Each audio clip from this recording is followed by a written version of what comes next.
Bonjour à tous et merci de vous joindre à nous. Chacun le sait, la petite enfance est une période importante, ponctuée d'une foule d'apprentissages.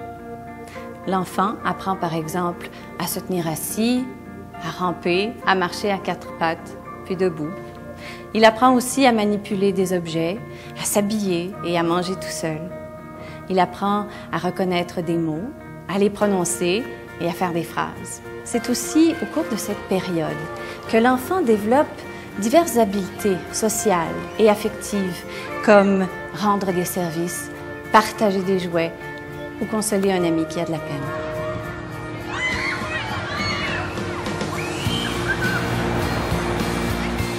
Ces apprentissages témoignent du développement de l'enfant, tout comme ils sont un gage pour son avenir. Cependant, pour certains enfants, il arrive que l'acquisition de nouvelles habiletés se fasse plus lentement ou plus difficilement, et ce pour différentes raisons. Lorsque c'est le cas, plus vite on intervient, plus vite on arrive à corriger la situation et à assurer le meilleur développement possible pour ces enfants. Les intervenants qui œuvrent en petite enfance travaillent en général dans les services de garde, les milieux communautaires, les centres jeunesse et d'autres organisations du réseau de la santé et des services sociaux. Ils côtoient quotidiennement des enfants âgés de 0 à 5 ans. Il arrive que des intervenants perçoivent des signes de retard de développement chez des enfants lorsqu'ils les observent durant leurs activités quotidiennes. Il existe un outil pour aider les intervenants à valider leurs impressions dans de tels cas. Il s'agit de la trousse GED, la grille d'évaluation du développement de l'enfant de 0 à 5 ans. Le GED permet, par une série de tâches simples, de détecter chez un enfant la présence d'un retard de développement. Il a été développé au Québec par des chercheurs de l'Université du Québec à Montréal et de l'Université de Montréal, soit André Pomerleau, Nathalie Vézina, Jacques Moreau, Gérard Malcuit et René Séguin. Il s'agit d'un outil simple à utiliser, peu coûteux et fiable. Il permet, par une série de tâches simples, de détecter chez un enfant la présence d'un retard de développement. Depuis la sortie de sa première édition en 2005, plus de 1200 trousses GED ont été distribuées à travers le Québec et sa popularité continue de croître. D'ailleurs, la trousse est disponible également en version anglaise depuis janvier 2014. Durant cette vidéo, nous vous présenterons ce qu'est le GED. Plus précisément, nous discuterons avec la gestionnaire d'un centre de la petite enfance et vous exposerons les avantages à utiliser cet outil. Nous vous parlerons aussi de ses qualités psychométriques et vous présenterons finalement quelques composantes de la trousse en compagnie de l'une des auteurs ayant participé à sa création.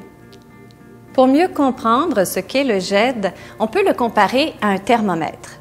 Un thermomètre se contente de nous indiquer si un enfant fait de la fièvre ou non. Mais il ne nous dit pas si la fièvre est due à un rhume, à une poussée de dents ou à une méningite.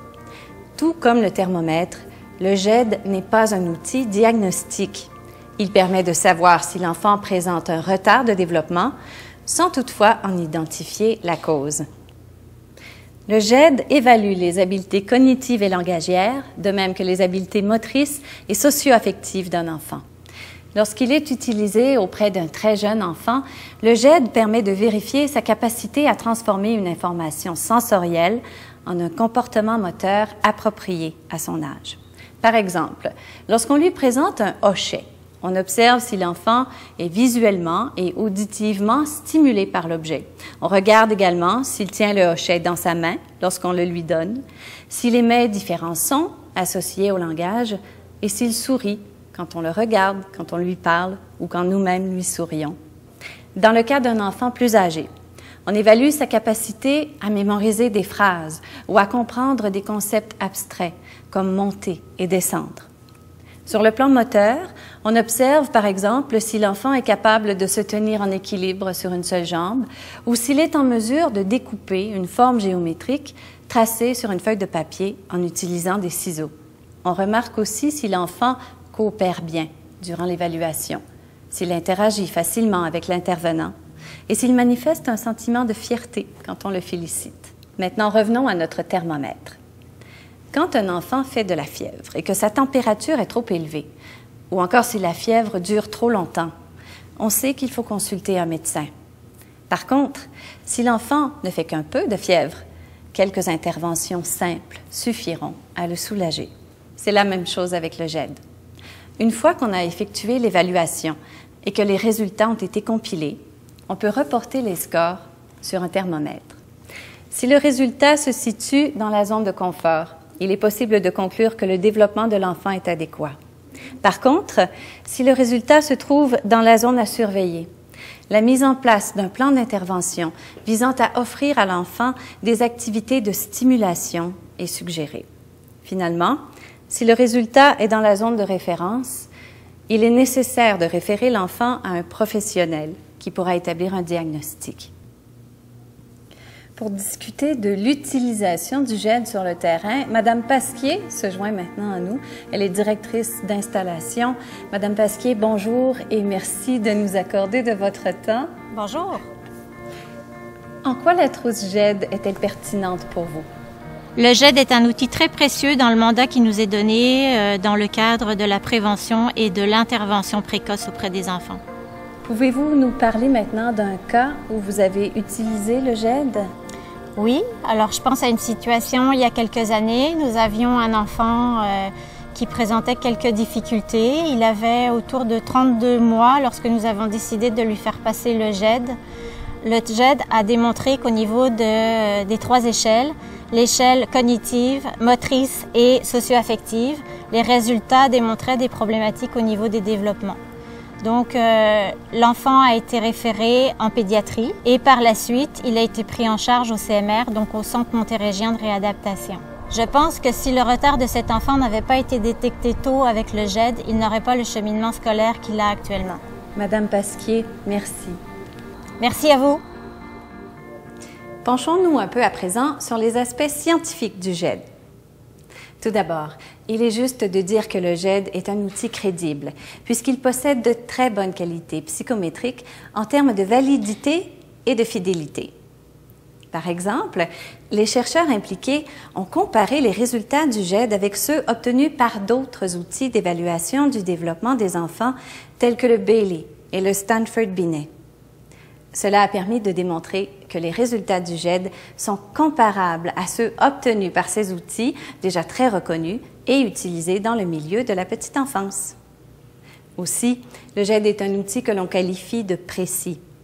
Comme le développement des jeunes enfants se fait très rapidement, il serait inadéquat de comparer les habiletés d'un enfant de 18 mois, par exemple, avec celles d'un autre plus âgé. Même si leur âge ne varie que de quelques mois. Cela représente un laps de temps énorme en termes de développement des habiletés. C'est pourquoi le GED propose des modalités de mesure distinctes pour 14 tranches d'âge différentes entre 0 et 5 ans. Ce découpage permet de situer avec précision le développement d'un enfant et de déterminer s'il est comparable ou non à celui des autres enfants de la même tranche d'âge. Enfin, à plusieurs reprises, les chercheurs ont été confrontés à la question suivante. Pourquoi avoir créé le GED si des outils crédibles existaient déjà? Eh bien, au-delà des aspects scientifiques dont on vient de parler, les gens sur le terrain ont besoin d'un instrument de mesure ayant des qualités qu'on ne retrouve pas toujours dans les autres outils disponibles. Il était important pour les auteurs du GED de mettre au point une ressource pouvant être utilisée par des intervenants de première ligne qui ne sont pas des spécialistes du développement. Ces gens sont bien placés pour observer les enfants et voir si quelque chose ne va pas. Il était par conséquent capital de leur fournir un outil pour qu'ils puissent eux-mêmes agir rapidement si nécessaire, tout en tenant compte de leur contexte de travail. Le GED a donc été conçu pour être simple et rapide à administrer. En moyenne, 30 minutes suffisent pour compléter l'évaluation. Il est aussi facile à interpréter et peu coûteux.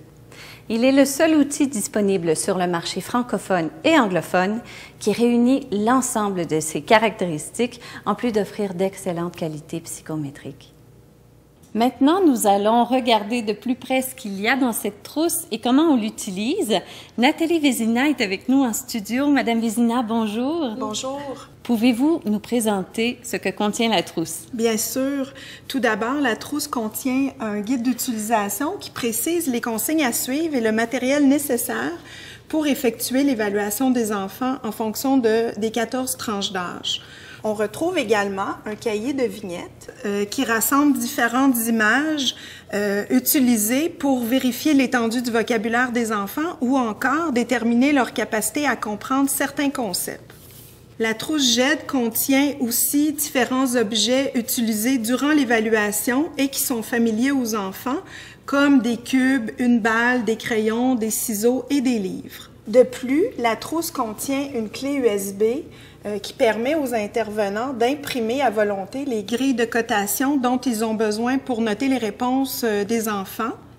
Finalement, un outil de correction informatisé est également disponible sur la clé USB et peut être utilisé pour compiler automatiquement les résultats une fois l'évaluation complétée.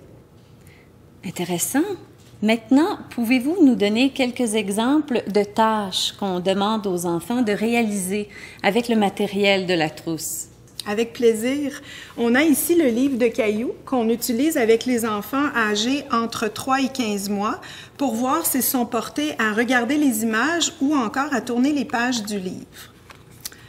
Avec les cubes, on les utilise différemment en fonction de l'âge des enfants. Par exemple, avec les plus jeunes, on va voir s'ils sont en mesure de les tenir dans leurs mains ou encore de les déposer dans la tasse. Pour les plus vieux, on va leur demander de construire une tour ou encore on va leur demander de compter le nombre de cubes qu'on a placés sur la table. C'est la même chose avec la balle.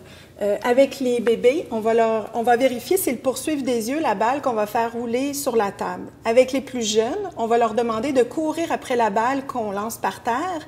Et avec les plus vieux, on va leur demander d'attraper la balle qu'on leur lance ou bien de la frapper avec leurs pieds. Ici, on a le ruban à mesurer qu'on utilise avec les enfants âgés de 15 mois et plus. D'abord, on le déroule et on le fixe par terre avec un bout du ruban adhésif. On peut demander à l'enfant de nous aider durant cette tâche pour vérifier s'il accepte de rendre de petits services. Ensuite, on demande à l'enfant de marcher sur le bout des pieds ou encore de courir le long du ruban ou bien de sauter par-dessus comme s'il devait franchir une rivière. En plus d'être pertinent, ça a l'air d'être amusant pour les enfants, tout ça. Madame Vézina, merci pour vos renseignements. Merci.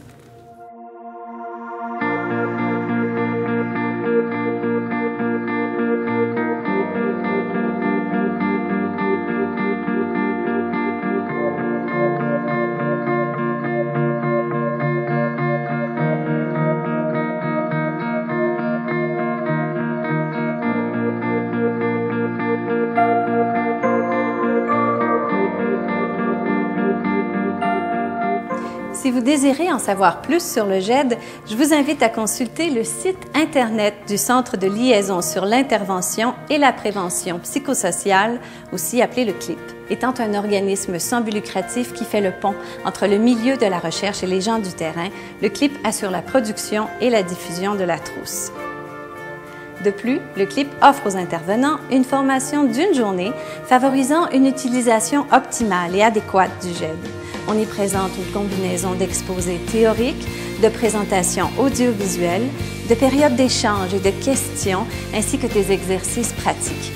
Cette formation permet aux intervenants de la petite enfance de se familiariser avec le matériel de la trousse et avec les consignes de passation du GED, en plus de les aider à mieux saisir les concepts et les enjeux éthiques entourant son utilisation.